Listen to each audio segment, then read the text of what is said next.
হয়, মই প্ৰাঞ্জল খানে আপোনালোকক এটা নতুন ভিডিঅ'লৈ স্বাগতম জনাইছোঁ। মই বৰ্তমান উপস্থিত আছোঁ ঐতিহ্যমণ্ডিত শ্ৰী শ্ৰী আউনীআটী সত্ৰত। আউনীআটী সত্ৰৰ পৰা এক সুন্দৰ আধ্যাত্মিক পৰিৱেশ আপোনালোকক দেখুৱাবলৈ চেষ্টা কৰিম, যিহেতু কালিৰে পৰা অনুষ্ঠিত হৈছে আউনীআটী সত্ৰৰ ৩৭১ বছৰীয়া পালনাম। আৰু পালনামৰ ভিতৰভাগৰ যি সুন্দৰ পৰিৱেশ, যি আধ্যাত্মিক পৰিৱেশ, সেই পৰিৱেশটো আমি আপোনালোকক দেখুৱাবলৈ চেষ্টা কৰিম।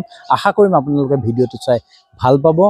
শ্ৰী আউনীআটী সত্ৰত আৰু আউনীআটী সত্ৰত কালিৰে পৰা অনুষ্ঠিত হৈছে ৩৭১ বছৰীয়া পালনামৰ। আৰু পালনামৰ সুন্দৰ যি আধ্যাত্মিক পৰিৱেশ, সেই পৰিৱেশটো আমি দেখুৱাম আপোনালোকক।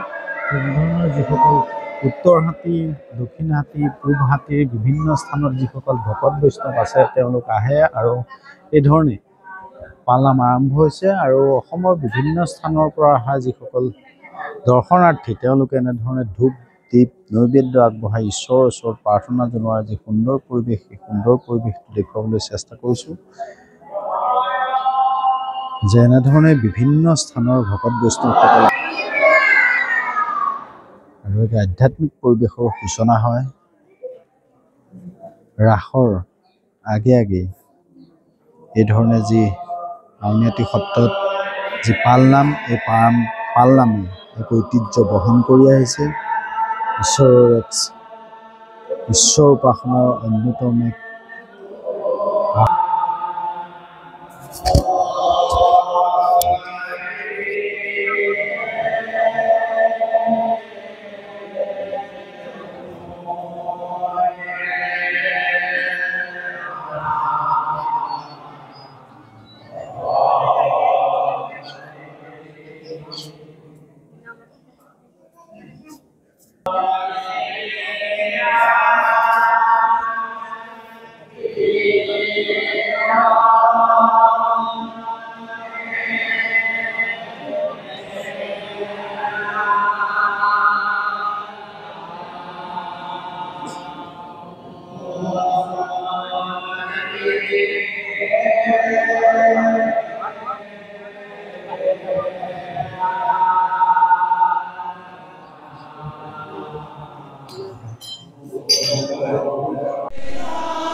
ইয়াৰ আটাইতকৈ সুন্দৰ পৰম্পৰাটো হ'ল, আপুনি চাওকচোন যে কি ধৰণে কণ কণ শিশু বৈষ্ণৱ সকলো ইয়ালৈ আহিছে আৰু তেওঁলোকো পালনামত এনেধৰণে আছে।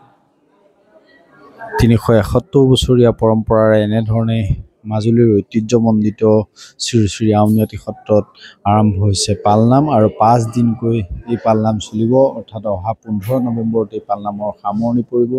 বিভিন্ন স্থানৰ ভকত বৈষ্ণৱসকলে এনেধৰণে মিঠাতেলৰ চাকি বা ঘিউ চাকি প্ৰজ্বলন কৰি ঈশ্বৰৰ ওচৰত প্ৰাৰ্থনা জনোৱাৰ যি সুন্দৰ পৰিৱেশ, সেই পৰিৱেশটো আমি দেখুৱাবলৈ চেষ্টা কৰিছোঁ। এক আধ্যাত্মিক পৰিৱেশেৰে বিৰাজমান এই শ্ৰী শ্ৰী আউনীআটী সত্ৰত এনেধৰণে উদযাপন হৈছে পালনামৰ। ৫ দিনকৈ পালনাম চলিব।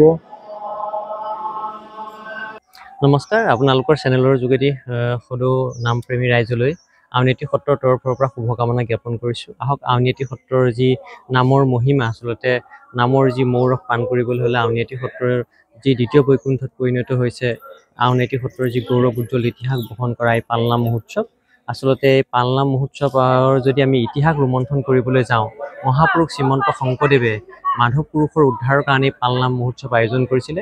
মাধৱ পুৰুষ আহোম ৰজাৰ ৰাজৰোষত পৰিছিলে, তাৰ মুক্তি কামনা কৰি মহাপুৰুষ শংকৰদেৱে পালনাম মহোৎসৱ আয়োজন কৰিছিলে। যেতিয়ালৈকে মাধৱ পুৰুষ সুশৰীয়ে শংকৰদেৱৰ ওচৰত সাক্ষাৎকাৰ পোৱা নাছিলে, তেতিয়ালৈকে এই পালনাম মহোৎসৱ চলি আছিলে। পৰৱৰ্তী সময়ত যেতিয়া মাধৱ পুৰুষ আহি সেই নিৰ্দিষ্ট স্থানত শংকৰদেৱক লগ পালে, তেতিয়া পালনামৰ মহোৎসৱ সামৰণি পৰিছে। আৰু আউনীআটী সত্ৰ হৈছে সেই পৰম্পৰাকে অনুসৰণ কৰি, যিহেতু আউনীআটী সত্ৰ এক ৰাইজৰ অনুষ্ঠান, সদায় ৰাইজৰ মংগল আৰু ৰাইজৰ সুখৰ কাৰণে প্ৰাৰ্থনা জনাই এই পালনাম মহোৎসৱ আয়োজন কৰিছে। সৰ্বে ভৱন্তু সুখিনাং সৰ্বে সন্তু নিৰাময়া সৰ্বে ভদ্ৰাণি পশ্যন্তু মা কচিত দুঃখপাত ভৱেৎ। ভগৱানৰ সৃষ্টিত যিমানবিলাক প্ৰাণী আছে, যাতে সকলোৱে প্ৰাণী কল্যাণ সাধন কৰিব পৰা যায়, তাৰ কাৰণে এই পালনাম যজ্ঞ আয়োজন কৰিছে আউনীআটী সত্ৰই। বহু দেশী বিদেশী পৰ্যটকৰ অন্যতম আকৰ্ষণীয় কেন্দ্ৰবিন্দু হৈ পৰে এই পালনাম মহোৎসৱ। আৰু বহু ভক্তপ্ৰাণ ৰাইজ ইতিমধ্যে আহি চাকি বন্তি প্ৰজ্বলন কৰি নিজৰ মংগলৰ লগতে সমাজৰ যাতে কল্যাণ সাধন কৰে, তাৰ কাৰণে প্ৰাৰ্থনা জনাইছে। আৰু আমিও আউনীআটী সত্ৰৰ সমূহ বৈষ্ণৱে যাতে যিসকল দৰ্শনাৰ্থী আহে, যাতে কোনো অসুবিধাৰ সন্মুখীন নোহোৱাকৈ পালনাম মহোৎসৱ উপভোগ কৰিব পাৰে। আৰু আমি গোবিন্দ মহাপুৰুষ শ্ৰীচৰণৰ প্ৰাৰ্থনা জনাইছোঁ, তেৰাই যাতে সকলোৰে শিৰত কৃপা বৰ্ষণ কৰে।